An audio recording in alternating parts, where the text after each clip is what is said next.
So today I welcome you again on the online class for NTSC Physics. And in the last lecture, we have seen the direct current in which the polarity remains same. Polarity does not change. And in case of AC, the polarity changes automatically and continuously. So sometimes the polarity will be positive, for sometimes it is negative in the case of alternating current. One more example we have seen for alternating current. The polarity switches between positive to negative. Sometimes it is positive or sometimes it is negative. तो इससे आगे हम बातें करेंगे।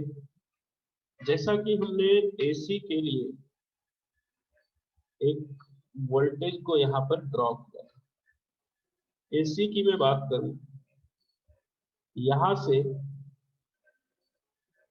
ये कोई भी AC source है जिसको कि मैं ड्रॉ करता हूं, यहाँ पर ध्यान देंगे आप लोग। This polarity is switching between positive and negative. So this is a voltage. Voltage I'm showing on y-axis, time on x-axis। तो ये जो वोल्टेज है इनका एक पॉजिटिव पीक है। आप ध्यान से देखें, हम ये जो बातें कर रहे हैं अब आपके क्लास 10 से ऊपर की बातें होंगी। जो जेई मेंस या फिर नीट के लेवल का डिस्कशन होता है, ये थोड़ा ब्रॉडली समझना हमें बहुत ज्यादा जरूरी है। तो किसी भी AC की वैल्यू को आप देखोगे तो ये कभी पॉजिटिव कभी नेगेटिव इस तरीके से स्विच हो रहे होते हैं। तो जो पॉजिटिव पीक है, अगर मैं इसको Vm से डिनोट करूं तो नेगेटिव पीक को मैं माइनस Vm से डिनोट करूंगा, ठीक। और जो ये वोल्टेज है, this AC voltage, AC voltage है ये, तो इसके इक्वेशन लिखते हैं। इस AC के इक्वेशन अगर लिखूं तो V equals to peak value times sine omega T. यहां पर जो Vm है, इस Vm को कहा जाता है peak value. This Vm is called the peak voltage or peak value. I will write peak voltage. Omega is called, omega is written as 2 pi f. Omega equals to 2 pi f, where omega is called angular frequency. Angular frequency. तो ये जो sinusoidal voltage होते हैं, ये जो मैंने equation लिखा, इस पर्टिकुलर वेव फॉर्म का इक्वेशन, ये जो वेव फॉर्म मैंने ऊपर ड्रॉ किया है, इसी का इक्वेशन है Vm sin omega t। In this equation, this Vm representing what? The peak voltage, and omega will be representing the angular frequency।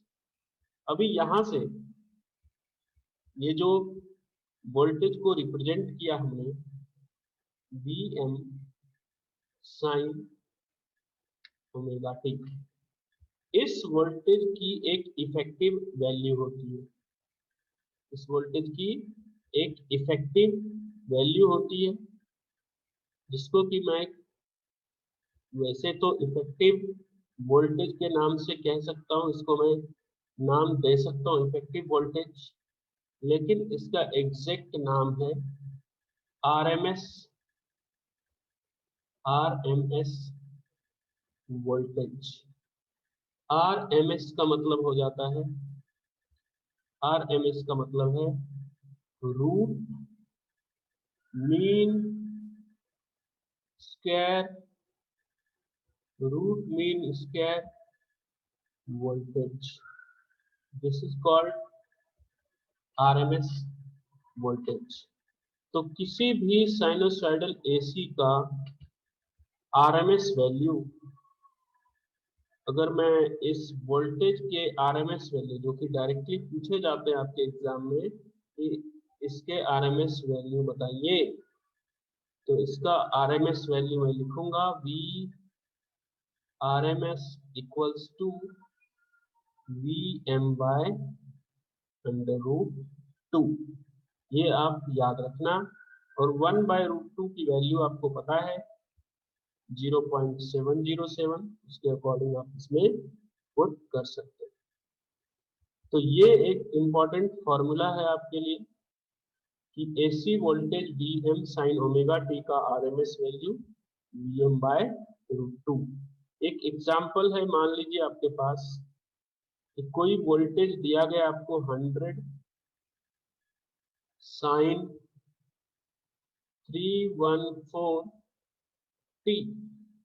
इसमें आपको बताना है कि आपको इस गिवन वोल्टेज के लिए मान लो कि फाइंड करना है peak value, peak voltage find करना है। इसके बाद एंगुलर फ्रीक्वेंसी फाइंड करनी है, एंगुलर फ्रीक्वेंसी। फिर लीनियर फ्रीक्वेंसी फाइंड करनी है, जिसको कि सिर्फ फ्रीक्वेंसी भी कह सकते हैं।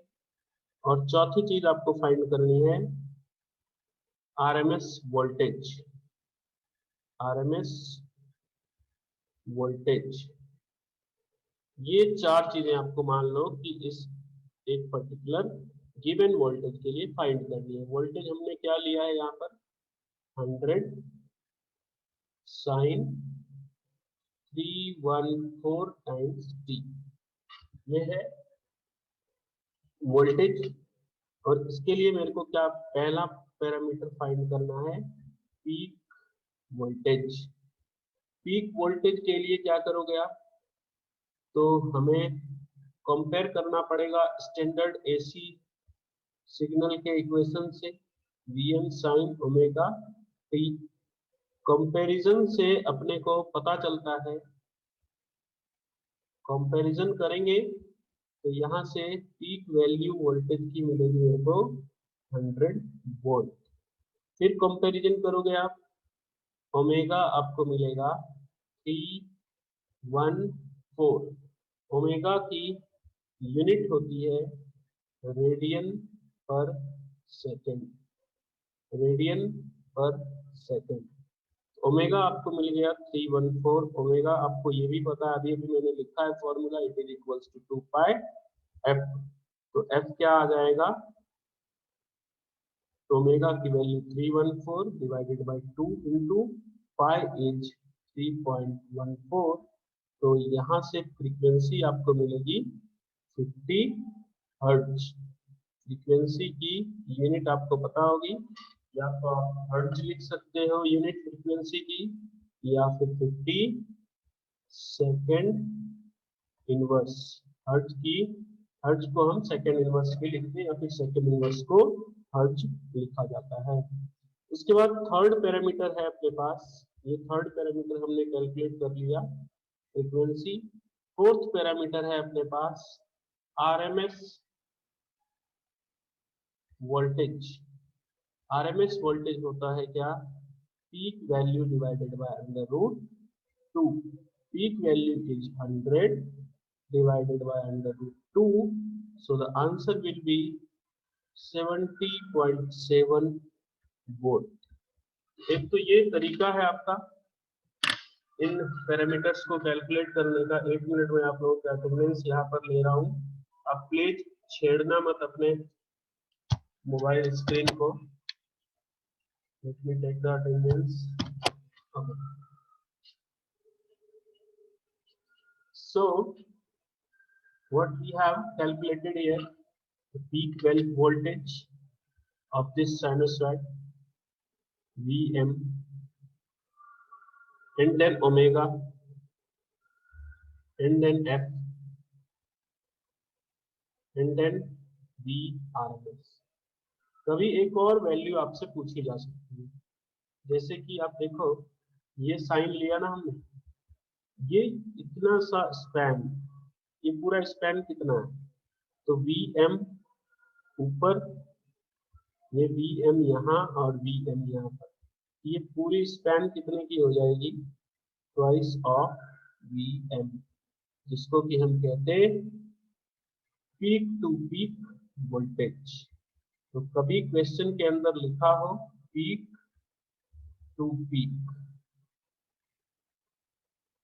Voltage, peak to peak voltage जो कि थोड़ा सा ज्यादा हो जाता है, नहीं होगा आपके केस में लिखा हुआ, या VPP लिखा हो, इसका मतलब जो भी वैल्यू दी जाएगी वो क्या है, twice of the peak voltage. तो ये तरीका है किसी भी गिवन साइनोसॉइड के लिए peak voltage, angular frequency, linear frequency and RMS voltage को फाइंड करने का। आपने देखा ये सवाल। इसके बाद हम बात करते हैं कि जैसे कि हमारे घरों में, होम में जो सप्लाई है, होम सप्लाई जो हमारे घर में सप्लाई किया गया है इलेक्ट्रिसिटी, वो ऑब्वियसली AC है ना। और जो इंडिया की मैं बात करूं, अपनी कंट्री की, तो अपने कंट्री की जो रेटिंग है सप्लाई की, अपने कंट्री की सप्लाई की रेटिंग, वो आपको इस तरीके से मिलती है। सप्लाई की रेटिंग होती है 220 वोल्ट, 220 वोल्ट, 50 हर्ट्ज, ये है अपने कंट्री की रेटिंग। इसको आप याद रखें। होम सप्लाई जो किए जाते हैं इलेक्ट्रिसिटी, AC का जो सप्लाई है, उसकी रेटिंग ये, मतलब we are living in India and in our country the supply is of rating 220 volt 50 hertz। ये तरीका है रेटिंग बताने का। अमेरिका की बात करें, USA,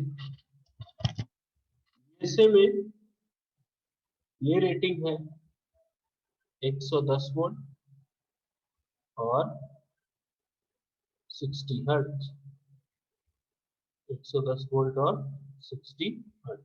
मतलब हमारे यहाँ जितने भी इक्विपमेंट्स बनाए जाएंगे, चाहे मोबाइल हो, टेलीफोन हो, या फिर टीवी हो, फ्रिज हो, रेडियो हो, वो सारे इस वोल्टेज 220 वोल्ट पर वर्क करते हैं।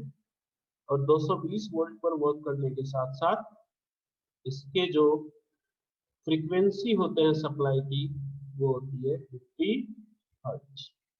50 hertz is the frequency of the supply. और यही चीज USA में जितने भी इक्विपमेंट्स मैन्युफैक्चर किए जाते हैं, वो कंपैटिबल होते हैं 110 वोल्ट और 60 हर्ट्ज के सप्लाई पे। 50 हर्ट्ज इज द फ्रीक्वेंसी। यहाँ पर हम अब आगे बातें करें तो जो रेटिंग्स दी जाती है, जो सप्लाई की रेटिंग्स हैं, एक तो रेटिंग हमने देखा है इंस्ट्रूमेंट की रेटिंग या अपेरेटस की रेटिंग, जो कि पावर और वोल्टेज के टर्म्स में होती है, उससे हम रेजिस्टेंस फाइंड करते हैं। लेकिन जो AC की रेटिंग्स दी जाती है अपने को, AC की रेटिंग्स हमेशा, ये जो वोल्टेज मैंने लिखा है, ये RMS वोल्टेज होता, RMS वोल्टेज और फ्रीक्वेंसी के टर्म्स में AC की रेटिंग्स बताई जाती है।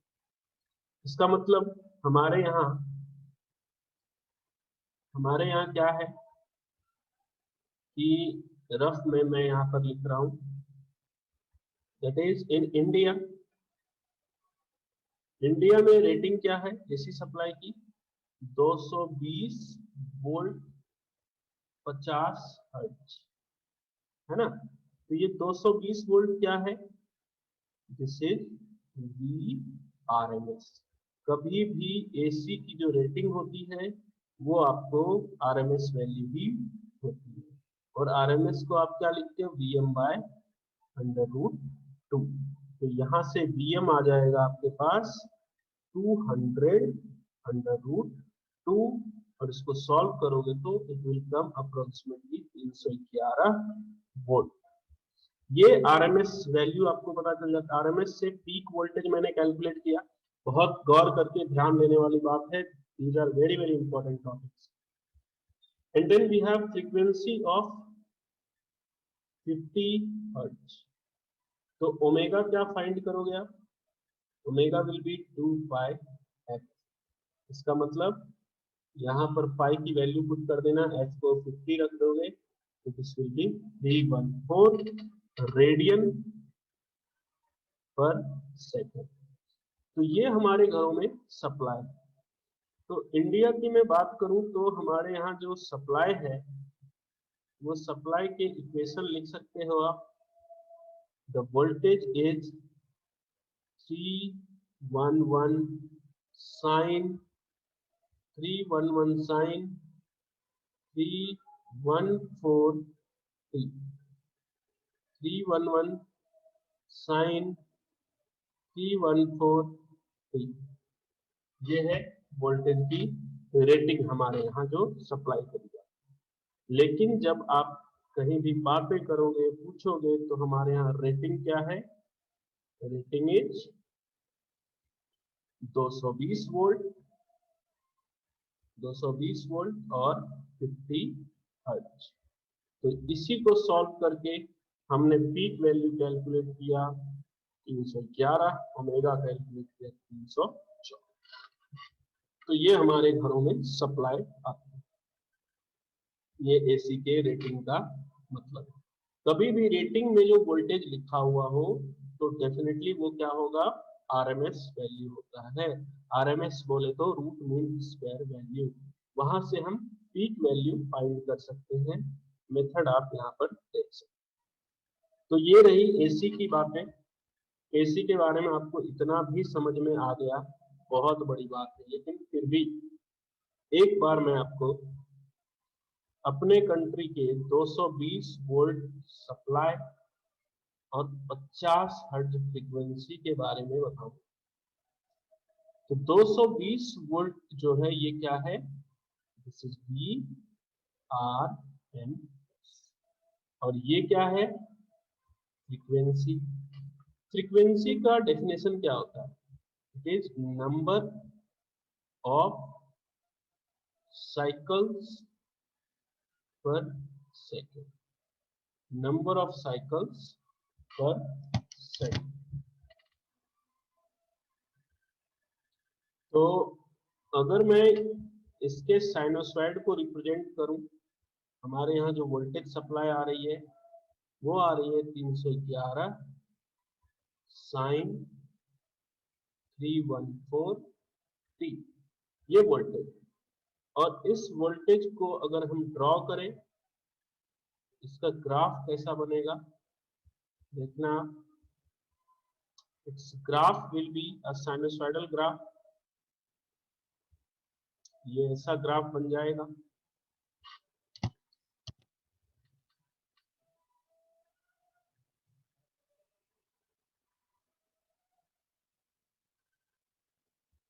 आप लोग थोड़ा अच्छे से डायग्राम बनाना।